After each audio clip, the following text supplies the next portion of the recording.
Friends, welcome to my channel. आज मी तुम्हाला दाखवणार आहे एकदम सोप्या पद्धतीने कोळंबीचे लॉलीपॉप बनवण्याची रेसिपी। त्यामुळे रेसिपी कुठेही स्किप न करता पूर्ण रेसिपी इथे नक्की बघा। तर इथे मी ही मीडियम साइजची कोळंबी घेतली आहे। तुमच्याकडे जर का मोठ्या साइजची कोळंबी असेल तरीही चालेल। तर कोळंबीला इथे काही धुवून वगैरे मी घेतलेलं नाही आहे, तर डायरेक्टच मी ते प्रोसेस करते। तर जी कोळंबीची शेपटीची बाजू आहे ना, तिला कापून घ्यायचं आहे चाकूने आणि त्याच्यावरची जी साल आहे ती इथे काढायची नाही आहे, त्याला डिस्कार्ड करायचं नाही आहे। जसं मी हे एक कोळंबीचं शेपूट कापून घेतलेलं आहे, तसंच मी दुसऱ्या कोळंबींचे सुद्धा इथे सर्व जे शेपटीचा भाग आहे तो मध्य भागापासून कापायला सुरुवात केली।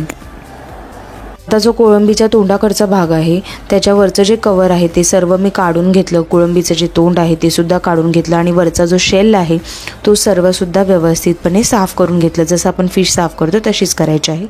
त्यानंतर कोळंबीचा जो टॉपला मी इथे चिरा मारून घेतला, म्हणजे त्याच्या आतमध्ये जी काळ्या कलरचा धागा असतो ना त्याला आपल्याला इथे डिस्कार्ड करायचं आहे। डिस्कार्ड करणं म्हणजे त्याला काढून टाकायचं आहे। ते काढलं नाही तर तुम्हाला पोटाचे विकार होऊ शकतात।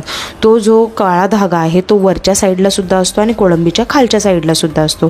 तुम्ही बघू शकता मी इथे खालच्या साईडने हा कोळंबीचा जो काळा धागा आहे त्याला डिस्कार्ड केलेला आहे। तर अशा प्रकारेच सर्व कोळंबी जी आहे त्याचा जो काळा धागा आहे त्याला काढून घ्यायचा आहे आणि अशाच प्रकारे कोळंबीला स्वच्छ साफ करून घ्यायचं आहे।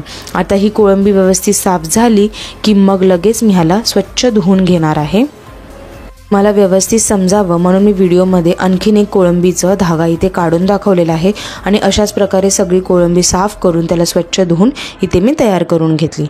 एक वाटण तयार करून घेणार आहे। त्यासाठी एका मिक्सरच्या भांड्यामध्ये जी धुवून घेतलेली कोळंबी आहे ना ती टाकून घ्यायची आहे। जो शेपटीकरचा भाग होता तो तसाच ठेवायचा आहे, त्याचं कवर सुद्धा तसंच ठेवायचं आहे। या कोळंबीमध्ये इथे मी 5 लसणाच्या पाकळ्या, 1 मिरची आणि अर्धा इंच अद्रकचा तुकडा टाकून ह्याचं एक बारीक वाटण तयार करून घेतलं। तुम्ही बघू शकता एकदम व्यवस्थितपणे इथे बारीक वाटण तयार झालेलं आहे। आता मी हे सर्व जे वाटण आहे ना ते एका मिक्सिंग बाउलमध्ये ट्रान्सफर करून घेतलं। तर हे थोडंसं स्टिकी असं आहे, पण तुम्ही मॅनेज करा। एक्स्ट्रा फ्लेवरसाठी वाटलेल्या कोळंबीच्या मिश्रणामध्ये इथे मी चॉप केलेली कोळंबीसुद्धा टाकून घेतली आहे। ऑप्शनल आहे, टाकायचं तर टाकू शकता। ही बारीक चिरलेली कोथिंबीर टाकून घेतली, अर्धा छोटा चमचा हळद टाकून घेतली आणि 1 छोटा चमचा इथे मी लाल तिखट मसाला, 1 छोटा चमचा घाटी मसाला टाकून घेतला आणि 1 छोटा चमचा इथे मी धने पावडर टाकून घेतली आणि अर्धा छोटा चमचा गरम मसाला टाकून घेतला। आता या सर्व इन्ग्रेडियंट्सला व्यवस्थितपणे मिक्स करून घ्यायचं। आता सुद्धा सांगते हे मिश्रण थोडं स्टिकी आहे, पण मॅनेज करायचं। लास्टला या मिश्रणामध्ये इथे मी चवीनुसार मीठ टाकले आणि व्यवस्थितपणे पुन्हा एकदा या मिश्रणाला मिक्स करून घेतले। इथे मी थोडे ब्रेड क्रम्स सुद्धा घेतलेले होते आणि आता बाइंडिंगसाठी 1 अंडा एका बाउलमध्ये फोडून घेतला, त्यामध्ये थोडंसं मीठ टाकून अंड्याला व्यवस्थितपणे फेटून घेतलेलं आहे। तुम्हाला अंडा वगळायचा असेल तर त्याच्याऐवजी मैद्याची स्लरी वापरली तरीही चालेल। आता मिश्रण खूप जास्त स्टिकी होतं, त्यामुळे मी 1 मोठा चमचा भरून ह्याच्यामध्ये तांदूळाचं पीठ टाकून घेतलं आणि व्यवस्थितपणे या मिश्रणाला पुन्हा एकदा मिक्स करून घेतलं।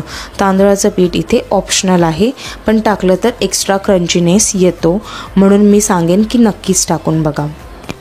आता मी इथे लॉलीपॉप बनवायला सुरुवात करते। तर हाताला थोडंसं तेल लावून घेतलं आणि थोडं मिश्रण जे आहे कोळंबीचं ते हातात घेतलं आणि मिश्रण थोडं स्टिकी होतं म्हणून थोडं त्याला मी तांदळाच्या पिठामध्ये मिक्स करून त्याचा गोलाकार देऊन घेतला। तर आता आपण इथे लॉलीपॉप तयार करतोय। तर ह्या मिश्रणाच्या बरोबर मध्यभागी ना मी थोडंसं असं एक खड्ड्यासारखं केलं आणि जी शेपटीकरचा भाग आहे ना तो आतमध्ये टाकून व्यवस्थितपणे ह्याला असं बंद करून घेतलं आणि एक लॉलीपॉपचा शेप इथे तयार करून घेतला। जी शेपूट आहे ती पूर्ण बाहेरच राहिली पाहिजे आणि ह्याला ना आता मी स्टिकीनेस थोडा कमी करण्यासाठी आणि क्रंचीनेसकडे वळवण्यासाठी ह्याला तांदळाच्या पिठामध्ये व्यवस्थित कोट करून घेतलं। त्यानंतर ह्याला मी अंड्याच्या स्लरीमध्ये इथे टाकून घेतलं आणि अंड्यामध्ये व्यवस्थितपणे या लॉलीपॉपला कोट करून घ्यायचं। इथे तुम्ही बघू शकता जसं मी करत आहे तसंच करायचं आहे आणि त्यानंतर ह्याला लास्टला ब्रेड क्रम्समध्ये टाकून व्यवस्थितपणे ब्रेड क्रम्समध्ये या लॉलीपॉपला कोट करून घ्यायचं। जसं मी करत आहे तसंच करा। ब्रेड क्रम्स कसे बनवायचे ते मी ऑलरेडी माझ्या शॉर्ट्स व्हिडिओमध्ये सांगितलेलं आहे, नक्की रेसिपी ती बघून घ्या। अशा प्रकारे मी इथे एक लॉलीपॉप माझा तयार करून घेतला। असेच मी 2 लॉलीपॉप आणखीन तयार करून घेतले होते आणि सर्व लॉलीपॉप बाकीचे सुद्धा इथे मी तयार करून घेतले। आता आले लॉलीपॉपला फ्राय करण्याचा टाईम। तर तेल मी एका कढईमध्ये तापत ठेवले होते।